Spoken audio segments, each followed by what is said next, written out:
Hello mga kadiputa! Animal ka mo! Ito ba? Oh, Diyos ko. Una, tapos na ako mag-shoutout sa gobyerno sa Pilipinas, no? Kasi napansin ko na kahit na ano pa i-shoutout ko, wala lang mapabago ang mangyari sa Pilipinas. Pero ito, every time na makita ko, ma-hurt talaga ako ba? Nakita nyo to?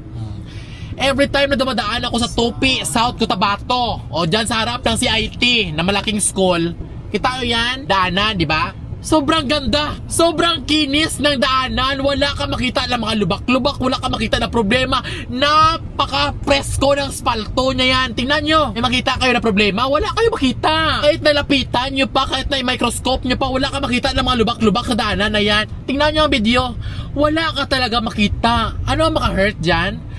Sobrang ganda ng daanan na walang problema at wala ka makita ng mga lubak-lubak na dapat ayusin. Binubungkal!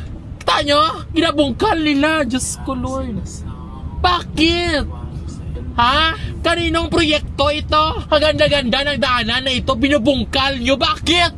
Uy, Diyos ko. Alam nyo, wala man ako pakialam dyan sa mga ganyan na mga bagay. No? Kasi una sa lahat, kahit anong mangyari sa Pilipinas, makain ako 3 times a day. Ginawa ko to dahil sa dami na business na sinalihan ko dito sa Mindanao, ang laki-laki ng bawas ng pera na dapat ay para sa akin dahil sobrang laki ng tax na binabayaran namin. Tapos makita mo ito, makita mo lang talaga wala talaga problema ang daanan. Hindi ko maintindihan kung bakit nila sinira ito. Hindi ko maintindihan kung bakit nila binubungkal na una, hindi naman tumatawag na road widening. Wala man gipawide. Gibungkal lang talaga nila ang daanan na sobrang linis at sobrang ganda na wala talaga problema. Ano na proyekto yan? Kanino na proyekto ito? Proyekto ba ito ng politiko dahil malapit ng eleksyon? O proyekto ba ito ng DPWH? Kaya ano, concern kayo sa mga taga-Tupi, South Cotabato. Kung concern kayo, bakit ito sinisira ang maganda na wala yung malang naisip kung ano ang disturbo na ginagawa nyo sa mga pasahero, sa mga estudyante. Makita nyo lang talaga, no? Saksi ako, wala talaga problema ang daan. Gi-replace lang nila para ano? Para another budget? Ay, di puta. Ikaw yan na taxpayer, ang makita mo ang sakit-sakit sa buot mo. Sakit-sakit kita lang ya. Especially pag malaki. Sa iba, okay lang sa inyo kay magkano laman ang tax na binabayaran nyo. Kami ya, ako ya, na dami-dami na business na tinalihan ko. Diyos ko, ang total na pera na dapat ibigay sa akin, ang laki-laki ng bawas para sa tax. Tapos makita mo yan, binabasag ang mga bago na daanan. Di puta, alam plano na. Nasaan mga utak nyo? Na yan mga bago-bago na mga daanan na yan ang binubungkal nyo sa Tupi, sa Cotabato na sobrang haba ng daanan dyan na wala mga suga. Yung daanan nyo dyan na grabe kadilim-dilim na hindi mo alam kung daanan pa ba o wrong turn na. Dapat inuna nyo magpalagay ng mga solar lights dyan. Yan ang kailangan ng Tupi. Solar lights. Kaya ang daanan nyo grabe kadilim. Hindi na mga kalsada na ang ganda-ganda ng spalto. Sinisira nyo para ano? Kay mali ang pagkalagay ng spalt. Dapat sa una, naisip nyo na yan. Hindi na hinayaan nyo bago pa sinira. Ina naman, so bukod sa pera ang ginagasto nyo, disturbo sa mga pasahero. Akala nyo yan lang talaga ang kinagagalit ng puso ko? Ito ang pinaka-worst. Ito, Diyos ko.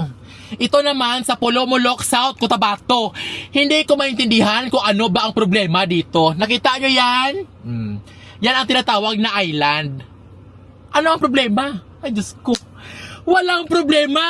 Grabe ka bago-bago, grabe baka presko ang mga semento, napakaganda naman ng shape, ang taas-taas pa, wala namang sira, kahit na maliit na sira, wala ka makita. Guys, tingnan nyo ang video. Wala ka makita na sira. Grabe ka bago. Ayan, may pinta. Yung iba wala pang pinta kasi nga, bago pa. Hindi ko alam kung ilang years yan o nag 1 year na ba yan. Tapos alam niyo kung anong ginawa nila? Sa bago-bago na island na kahit na isa wala ka makita na problema, ayan. Ginabasag na naman nila. Ano na plano yan? Alam nyo guys, gusto ko naman manahimik. Kasi una sa lahat, ano mapapala ko dito? Kaya lang, every time na dumadaan ako sa Tupi at saka dito sa Polomolok, sa Cotabato, nasaktan din talaga ako guys. Nasaktan ako sa idea na open naman ako sa mga pagbabago sa daanan, di ba? Kasi para naman ito sa mga mamamayan. Pero anong pagbabago ito? Kabago-bago ng island, binabasag ng mga tao. Para ano? Ano ang explanation niya? Kay grabe kasakit bilang isang taxpayer na sobrang laki ang binabayaran ko sa tax. Klaruhin niyo. bilang isang taxpayer, tingnan niyo ang video. Oh. Ano ang problema, ha? I-explain nyo, bakit nyo pinapawasak ito? Ano na naman na project ang naisip nyo, ha? Bakit pinapabasag nyo ito?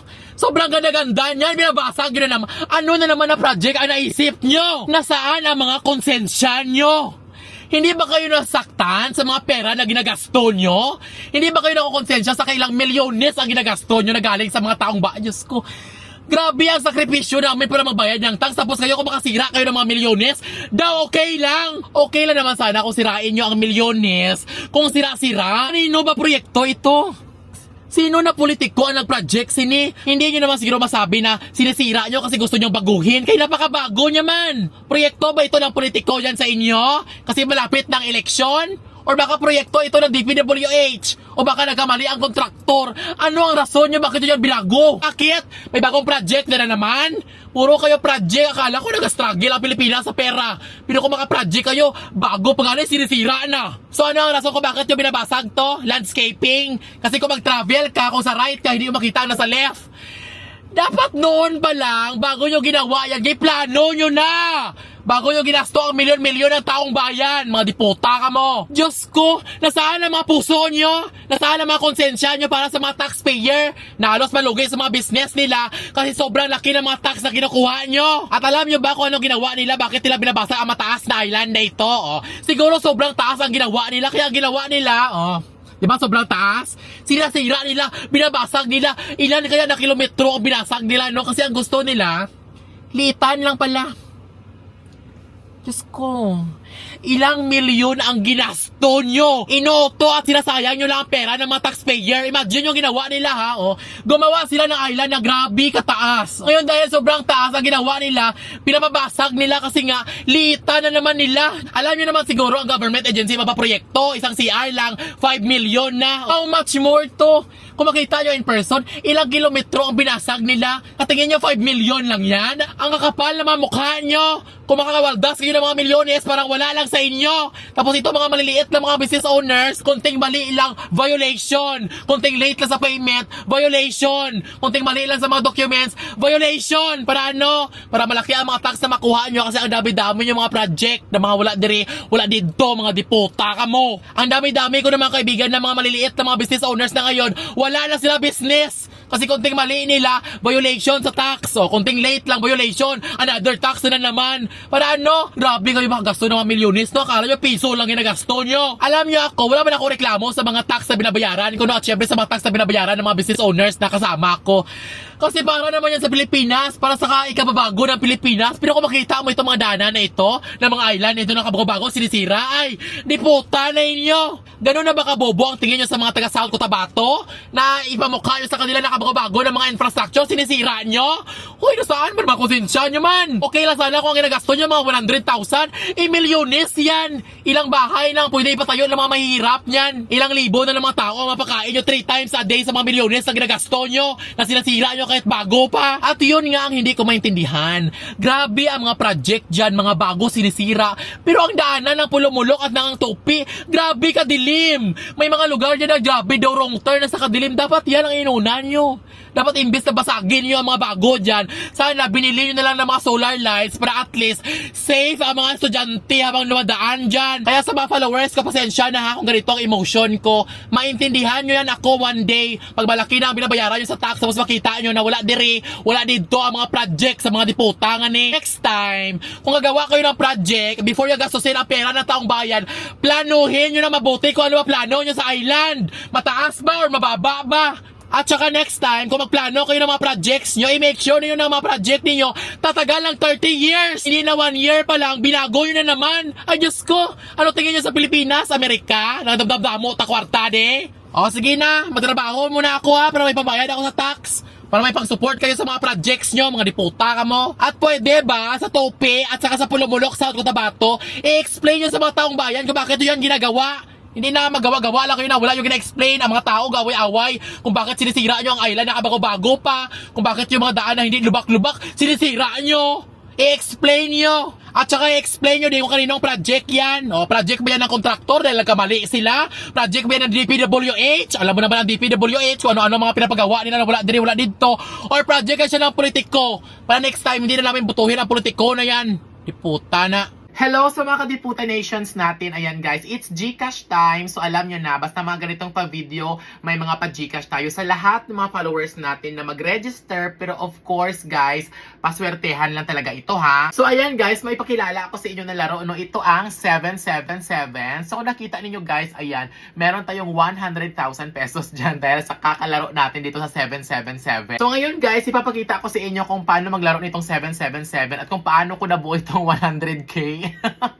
Pero syempre guys, ulitin ko sa inyo ha, bawal ang bata dito at syempre para lang ito sa mga followers natin na may extra time at extra money. So sa lahat ng mga pera ninyo na pinagkakaipunan ninyo, wag na wag yung gagamitin dito ha. Again, para lang ito sa mga followers natin na may extra time at extra money. So ayan guys, ito yung 777. Ayan, nakita ninyo may pera tayo na 100,000. So ang pinaka-paborito ko na laruin dito, itong Fortune Games. So ayan guys, let's go play. So ayan na siya guys, maglalaro na tayo. So napakasimple lamang nito, i-click mo lang siya ng click. Pero syempre kailangan natin mag-bet. Mag-bet tayo ng 1,000 ang pinakamalaki. Click. Ayan guys, nanalo tayo. Nanalo tayo ng 2,000 pesos. Click. Ayan guys, nanalo na naman tayo. So napakadali niya na talaga, kaya nakaipon ako. Ayan, big win tayo guys. Ayan, di ba? Or big win. Nice, grabe. And ayan guys, nanalo na naman tayo. So ayan guys, so kakalaro lang natin ha, pero tingnan nyo ha, ang 100k natin, ayan, naging 131,000 na siya. So hindi na tayo maglaro ha, huwag tayo maging addict dito. So gano'n na siya kasimple guys. Kaya sa lahat ng gustong maglaro, ayan, mag-comment lang kayo ng Gcash niyo sa ilalim dahil namimili ako ng bibigyan ko ng Gcash para syempre makastart na din kayo, okay?